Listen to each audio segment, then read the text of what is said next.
second tenant, but still allowing, just still recalling these punched windows in the areas that they exist right now. And I think that the intervention becomes much more modest. I think you keep much more of the historic fabric, and I think it'll work for your retail as well. Other comments? Yes. I agree completely. I think if you were to look at this as the door under the word Zara with a storefront window on either side of it and all the rest of it, the double hung windows, I think that serves the purpose. It dramatically tells you this is a store. But at the same time, it retains most of the fabric and the rhythm of the side of the building.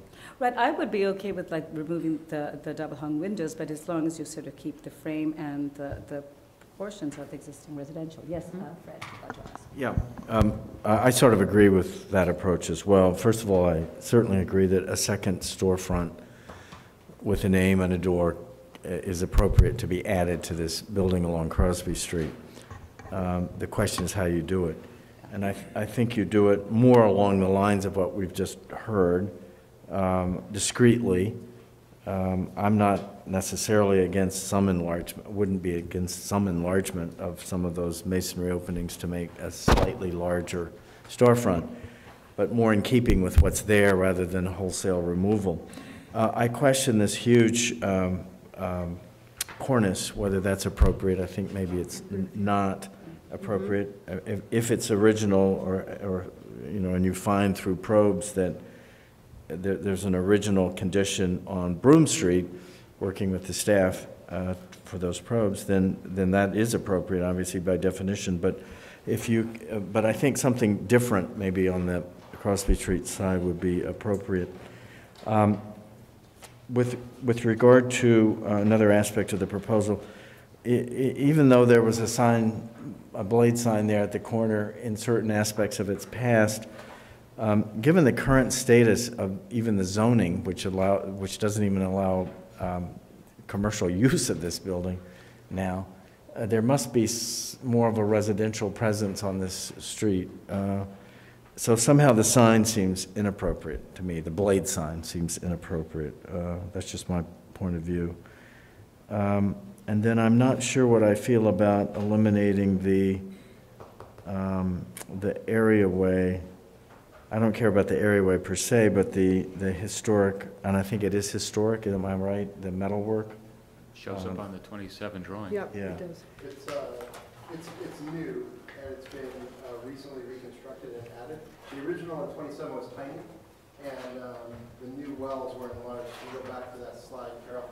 So go back, forward one. And your proposal is to get rid of the well there, so because you don't need it. Yeah, there's a little well up there, and the only reason, so this was enlarged, and then these are new ironwork added to mimic what was there in the past, but this is much larger.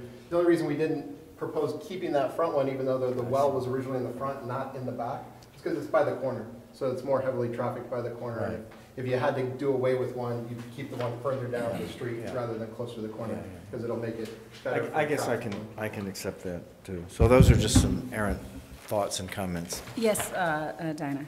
Yeah, I just wanted to comment that they did, out of the 7 sort of smaller window openings, they kept 4. I mean, 2 they dropped a bit.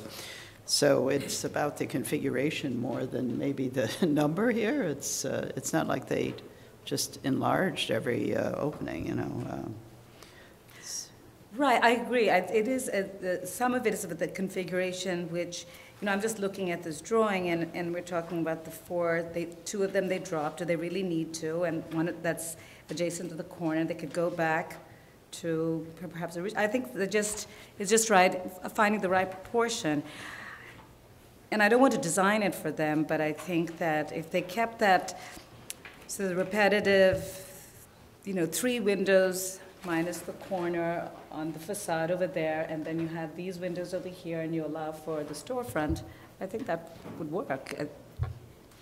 I would agree, and I think that the history it should be the guide here. The building did not have a defined base with a big cornice separating the ground floor from the upper floors in its historic configuration. And I think to the extent that you can maintain that, as well as maintaining the consistency of those opening widths from the windows above, I think that the project would be better. So I agree with everyone who was saying about limiting the cornice to the areas where you have storefront and the areas where you have the punch windows. Put back the old bracketed headers over the windows. And I think that the only thing I would suggest is that the applicant I personally agree with you. I have no problem with taking out the double hung operation and having it to be a single window, but I think as long as it's consistent. The sill should be the historic type sill. The header should be the historic type header. The other thing is the location of that 4-bay entrance for the new side store. I think you might look at shifting it over one, because if you look at your plan, the first window and a half, I think, is looking on a dividing wall. I would say that could move. It would be okay with me if that moved over one bay, as long as what was inside was logical and the rest of it kept that rhythm. Lastly, I would ask they work with staff to look at that plywood or whatever it is, band, pilasters or whatever one calls it, to either side of the entrance door and make it a little more thought about. Both sides. Yeah. Crosby and Okay, any other comments? All right, I think so. If there are no other comments, I think you should come back and explore. If you've understood the direction that we've given you, I think there's many good suggestions. All of them are pretty consistent. So, and I think I would agree with Fred about the blade sign. I don't think you necessarily need to introduce that. And I know Crosby Street, it is quite different, and it does. It's residential, but it has definitely a sort of a more sort of smaller, intimate scale to it, some other parts of the Soho Historic District. And I didn't have an issue with removing the areaway now that I know that it's not historic, but also I think the idea of allowing more to be part of the sidewalk is a good thing overall. It's heavily trafficked, and it's a narrow street, and so I think, it would be good for just that as well. Kudos for putting back a sidewalk vault lights, if that's what you said. Yes, and they can tell us that as well. Okay, so you'll come back then. Okay, sounds great.